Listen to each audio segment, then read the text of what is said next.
Hello everyone, and welcome to the Teaching and Learning Services Canvas Workshop series.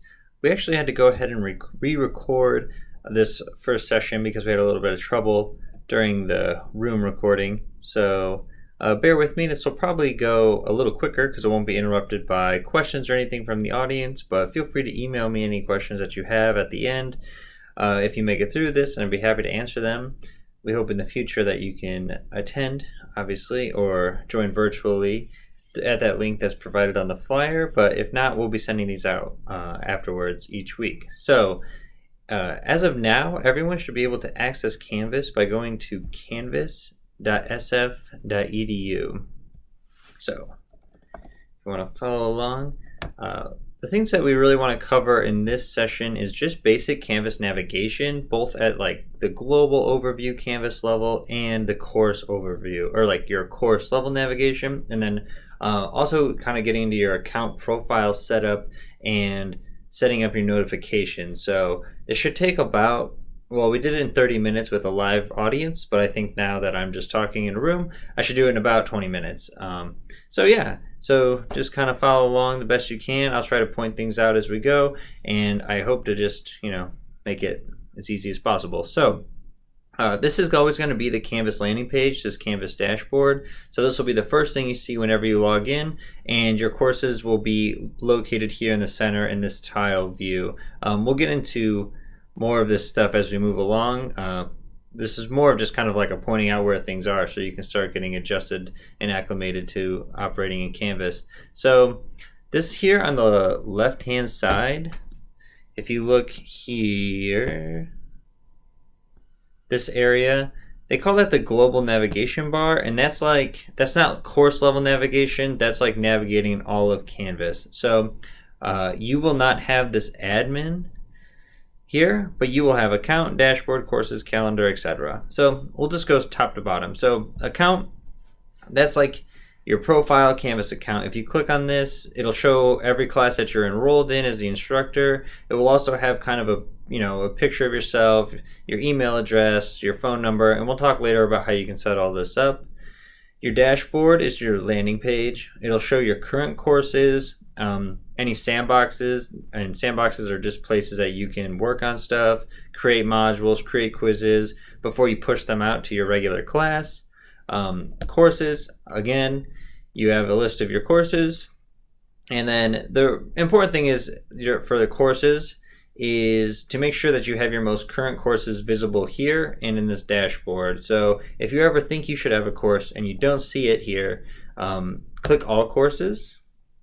And the courses that show up in your dashboard and in this quick link area here are the courses that are starred below. So I have 6 courses starred. There are 6 here. For whatever reason, say we switch from fall semester to spring semester, you're done with these classes. You might have to look back at them, grade disputes or whatever, but you should be done with them. So then when you click courses, after you click refresh apparently, only those 3 courses you have starred are. So if you're ever getting online in a new semester and you're like, I don't think they've imported my course, I don't know, a really good place to look first before you contact anybody is all courses. So that'll just give you a list here and your role in them and publish. So moving along, calendar. Calendar is a really great feature in Canvas. It automatically integrates with the assignments and quizzes that you give out. You can set agenda items, event items, just by clicking this here. Students also have a calendar that populates with whatever you assign to them. You can see on this right hand side all of my classes, and then here's an example of a test quiz I made in one of my courses. So I made the test quiz, I didn't have to do anything, and it automatically populated this calendar with the event. So that's really good. I think it's a good idea to stress to your students that they can use this calendar to kind of get an overview of not just one class at a time, but all of the workload that they're currently under. Yeah, and so moving on, we have our inbox. Canvas has an internal email messaging system. It's these messages will be pushed automatically to your email address at certain times of the day, and you can change when that occurs if you don't want to check this. I know some teachers prefer to just always use your .sf or your sf.edu email, and some people are going to prefer this. So there's pros and cons. It's pretty simple. You can't do a ton with it. Here's a good example that our instructional designer sent me, and yeah, I think you can write simple messages, do basic attachments, but yeah, it's just a pretty simple inbox. So moving on to Canvas Arc. So Arc is kind of Canvas's like built-in voice thread. We're still going to have access to voice thread, so don't worry about that if you've put in a ton of time into your voice thread. So just this global Arc navigation is just a place to upload files and digital media type things that you want students to be able to look at. If you populate this library, it'll just be easier to have them placed into your course when you get into your actual course. Students can like comment and do discussion questions and stuff in relation to these videos. So like, for example, I uploaded this TED Talk in here, and then I could later on add it to my course. So that's something real simple. We'll probably cover that more in depth in a full workshop later in the series. Canvas Commons is a pretty cool thing. It is a place where instructors, educators, student creations, whatever, people can share things that they've created in Canvas with one another. So you can see all sorts of things. Adaptions Ecosystems vocab quiz created by this person who was teaching probably an environmental science class of some kind, and she wanted to share that quiz with others just in case they wanted to look through it and use it in their course. So all of this material can be imported into your course. Maybe you could import it, see if you like it or not. You see here that this is a college, or not a college, a K through 12 course, high school course. But yeah, so it's also a good way for you to share things with your colleagues. You can set it to be institution specific. You can copyright it. You can leave it to open source access, anything like that. You can see over here on the right hand side how you can import it into your sandbox or something if you want to take a look at it. Yeah, people like to rate and comment on them. There's also a lot of really good Canvas tutorials in here. So, maybe you learn better just by moving along with the Canvas tutorial than just listening to people talk. For some reason, it is automatically recorrecting my tutorial. There we go. Yeah, so anyway, these are kind of self-guided virtual tutorials that you could go through. Canvas 101, getting started in Canvas, Canvas orientation. So if you'd like to do something like that, you could just import it into your sandbox, which all faculty should have now. If for whatever reason you get into Canvas and you do not have a course, do send us an email. We have worked with UTS to enroll all faculty members and to provide a sandbox or like an open area for instructors to work. So this is just a suggestion, but there's a lot of uses for that. And then finally, help. So USF is paid for tier 1 support for Canvas, which means that when you have a problem with Canvas, the question won't come to Natalie, the instructional designer. First, it will go right to Canvas. So this is 24/7. We will have a personalized phone number and a personalized ticketing system. They will be visible here.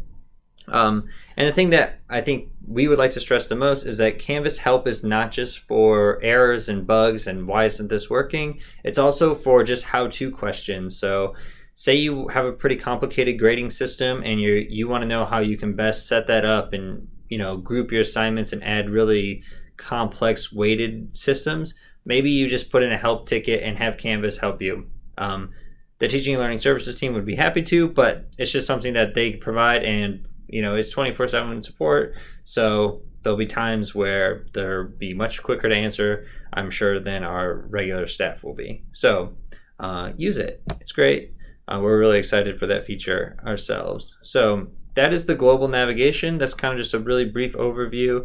And so let's move on to course navigation. So in a course, I'll just look at my sandbox. When you get into a Canvas course, you will start with the home page, and you can set this home page to whatever you want. I've imported a template kind of like a sample template on top of my sandbox, just to kind of look at some different options, looking at different things. So you have this kind of over here on the right hand side, publish, unpublish, import from Commons, choose homepage. Yeah, so this is all just good stuff, import from Commons. That's just what we were just talking about that. New announcement, view course analytics. There's obviously nothing in any of these. This is an empty course. There's no students enrolled or anything like that. You can see up here that announcements are kind of put it up just like Blackboard has announcements. Canvas has announcements. So the main thing, just like the global navigation, right, is your courses also operate on a left-hand navigation bar. So does Blackboard. The difference is that Canvas doesn't provide the drop-down options like Blackboard did. Everything is just a single button. So I think that's a lot less confusing. I think overall Canvas is a lot less confusing, but this is something that I really like about it. So just to go down the list again, homepage, that'll be your landing page. Announcements, just like Blackboard, you can put out announcements to your entire class, fill them up with whatever you want. They're completely customizable. I don't think they're that complicated. Modules is like the big course organizer. So modules is the most student-facing part of your course. So you can see in here, I've created these different little sections. It's really simple. You just click add a module up here and then populate them by this plus sign. Pretty much in Canvas, if you want to add things, look for the plus sign, and that'll be how you do it. So the green check says that it's published, meaning students can see it, and unpublished, obviously keep things unpublished until you're ready for everyone to take a look at them. So yeah, so next week we will cover how to create pages and modules in the Canvas Workshop series, but for now just know that this is like what your students will operate in the most. It's kind of pretty linear. It's set up to like chunk up your assignments and content from week to week or unit to unit if that's what you prefer. So that's what modules is. Definitely will always be visible. Your syllabus page works pretty much just like Blackboard. The thing that's different is this top part up here is editable. Like this part can be edited. So if you upload a PDF, a Word document, whatever it is, you can edit all of that. However, this part down here is automatically populated by assignments, quizzes, and things like that that you have created in your course. So you would actually usually see a point total down here and then like a due date. So it just creates columns with whatever assignments and stuff that you create, which I think is a pretty good feature. It's nice. And also you can link right back to the assignments and stuff. So conferences are just like Blackboard Collaborate. I'm not going to click on it. Quizzes, assignments, and discussions all just provide a list of every single type of that item in your class. So you can come in here, make edits, just kind of see overall how many quizzes you've assigned. What you do in here, like if you move these or stuff like that. One sec, how do I do it? Oh, click it. Anyway, if these were to be moved around, which I think you can usually do, I don't know why I'm struggling, it would not affect where they are placed in your modules. So it's just a kind of a place to see and edit, make overall edits to whatever, all of the quizzes in your class at the same time. So the exact same setup for pages and assignments. Those are grayed out, and we'll talk about that in a second. So Canvas has collaborations, which is kind of like a place where students can work on same projects. It uses Google Drive and like Google Docs and Google Sheets. So if you're familiar with that, it's not any different. It's just you could group up students and put them all working on the same Google Doc or something like that. Your gradebook, whenever you create an assignment, quiz, or discussion, it will populate a column in the gradebook. It's not that complicated. The only thing that's weird about the gradebook is it automatically gets rid of that left-hand navigation bar. So most people click back, but if you click this 3 bar at the top, it will restore that. So we will have an entire workshop on grades in the future. Files is just like Blackboard files. You have a file repository where you can upload, upload a PDF of your syllabus, upload a PDF of your writing prompt, whatever it is. That way, when you create a page is where you store your actual course content. You can insert that file into that page. So You don't have to upload it in your files first. You can actually just do it in your pages. But after that, it will store that file here in files in case you want to make any changes or anything like that. Canvas has a chat feature. I think it's public. I would have to check, but I'm almost positive that it's public and other people can see it. So be aware of that. Attendance, whatever. I'm not going to get into all of these. Moving down the list, just some other important ones. People. So your roster, who you are, how much time they've been in here, etc. Assignments, discussions, and pages look exactly like quizzes, which we went over. Outcomes, there'll be a workshop on that. Outcomes is a messy thing. Also, I'm pretty sure it's where you create rubrics. If you're a rubric type of professor, yeah, manage rubrics. And so finally, settings. So if you look here on the left-hand side, some items like this one are black and some like this one are gray. So things that are black, students can see. Things that are gray, only the instructor can see. So that's how Blackboard, or that's how Canvas makes the distinction. Blackboard provided that little circle with a line through it, I'm pretty sure. So this is how Canvas does it. So this is how you change it. So I'm gonna get into the settings a little bit, but nothing too complicated. So once you're in settings, you know, most of this you won't have to change. So this will mostly be set by the SIS, etc. Over here you have your student view, your import, export course content. Those are probably the most important, and your validate links. That can just be a nice little tool to make sure that all of your stuff is working, if students are having problems, etc. So you can change this left-hand toolbar by going to navigation. So there are two parts. Everything here students can see, and everything down here is hidden from students. So if you don't teach quizzes, like you don't have quizzes in your class, there's no reason for students to be able to see it. Just drag it down. If you really want your students to see your syllabus, maybe you put that at the top. Most people put their modules at the top. That's where all the student-facing content is located. So you can see that we kind of made these changes. Maybe you don't like that. Maybe you don't use that. Most people don't take attendance, etc. So we made these changes. Click Save. And the changes are made over here on this left-hand toolbar. So if we go to Student View, you can see that there's much less options here. So it can be nice to clean up your course. You know, the less options your students have, the less they'll get lost along the way. So just something to do if you are concerned about that. So that's kind of the basic layout of course navigations. Like I said, we'll get into more of these topics each week, but that's just kind of your basic general overview. So the last thing I want to cover in general is your account. So you can go ahead and make these changes if you're following along with this video. So the first thing you want to do is go to Profile. So you can upload an image here and you can change all this information. I think this is a little too hidden for my taste. So you can actually click this right here to make edits. So in your biography, maybe you add, you know, your study interests, your office hours, your phone number, your email address, etc. Links down here, maybe you have a personal or website or something that you point students towards, you know, whatever it is. Save profile. You can make the same changes down here in settings. You can add your email address here, different contact methods, stuff like that. I think some people put in like, yeah, they link it to their social media. I don't know, people are really into that. But the last and most important thing probably of all of this is the notifications. So you'll see a long list of all the different things that Canvas can be set to notify you about. Discussion posts, assignments, late grading, any submissions, that kind of stuff.